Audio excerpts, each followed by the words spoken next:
Hello Pisces, Sun, Moon, Rising, and Venus signs. Kamusta kayo? Sana po'y nasa mabuti kayong kalagayan. Welcome back po sa Star Tarot.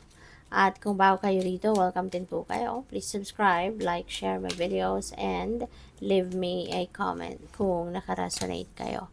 So we have love. Love is in the air. Ayan. Sabi dito, a great time for commitment and taking relationships to the next level. So kung ikaw ay single pa, baka ngayon, makapapasok ka na ngayon sa love and romantic relationship. Baka meron dadating dito na bagong love connection para sa'yo. Mararamdaman mo yan. No? And pwede, no, na baka maisip mo, maramdaman mo na, eto na, this is my Mr. Right, or eto na si Miss Right.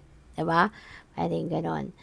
Kung nasa relationship na din kayo, no, magle-level up na din kayo, o pwedeng magsasama na kayo sa isang bubong, maaaring magsisimula na kayong mag-anak, or magpapakasal na ang iba sa inyo.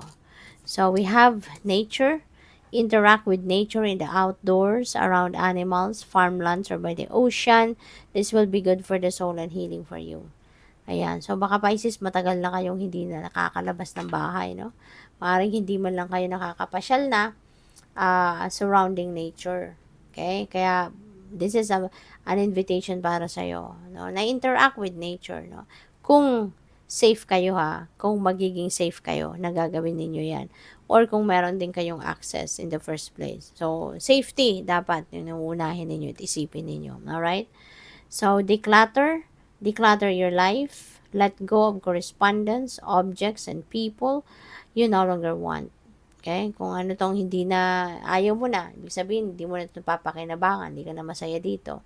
Nakikita mong wala nang silbi yan sa'yo. So, diba? Tanggalin mo na, wag ka na magdalawang isip. Kasi, when you are releasing something, diba, from your life, ibig sabihin yan, handa ka na din para sa mga bago.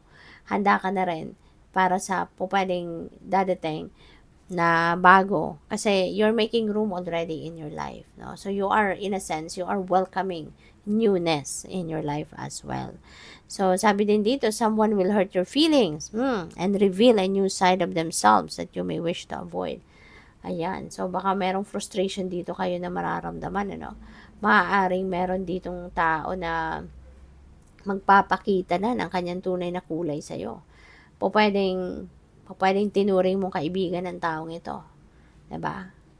Bait-baitan, nag-project ito ng parang tunay na kaibigan, nag-project ito ng kabaitan, loyalty, mga ganyan, sincerity, para makuha lang ang loob mo.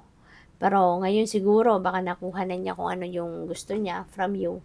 Kaya eto na, magpapakita na siya ng tunay niyang kulay, lalabas na yung madadivulge na siguro yung tunay niyang agenda sa'yo, yung ganon. Kaya doon ka siguro ma-hurt, diba? Kasi maaaring pinagkatiwalaan mo na yung taong ito.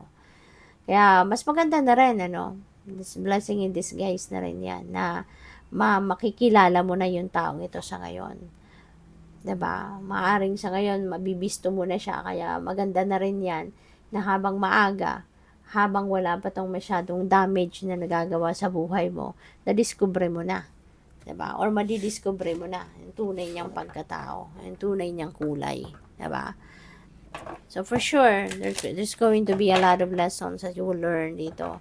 Kung sa mga susunod, diba, na mga makikilala mo, diba, huwag ka na masyado magtitiwala. Don't give your 100% trust agad-agad, no, sa mga tao. So, ang dami na talaga mabubudol sa ngayon. So, what else? We have patience. Ayan. So, slow down, change your attitude, and clear your mind. Okay? So, you may need to be more patient at this time. Kailangan na, hindi pa pwedeng nagmamadali kasi tayo, diba? Mas lalong, kunyari, meron tayong gagawin. Meron tayong endeavor, or negosyo, or anything na gagawin natin. Diba? The more na nagmamadali tayo, mas lalo tayong nagkakamali. The more na nagmamadali, mas lalong tumatagal yan. Mas lalong magtatagal. Kasi, kung kunyari, meron kang mabulilyaso, diba? Meron kang makalimutan, sumabalikan mo, gagawin mo uli. You're going to start over. So, mas ano, diba? Mas magtatagal. Whereas, if you're going to be patient, diba? Aasikasuhin mo, i-organize mo muna bago ka magsimula. So, at least, diba? sigurado mabagal man ang proseso mo, pero sigurado ka naman, 'di ba, na dire-diretso yung journey mo. Hindi yung pabalik-balik, paulit-ulit, 'di ba? Kaya be patient. And also, 'di ba, good things come to those who wait. 'Di ba? Kung marunong kang magpasensya, marunong kang magantay, so for sure, 'di ba, you will be blessed. Kasi marunong ka sa proseso.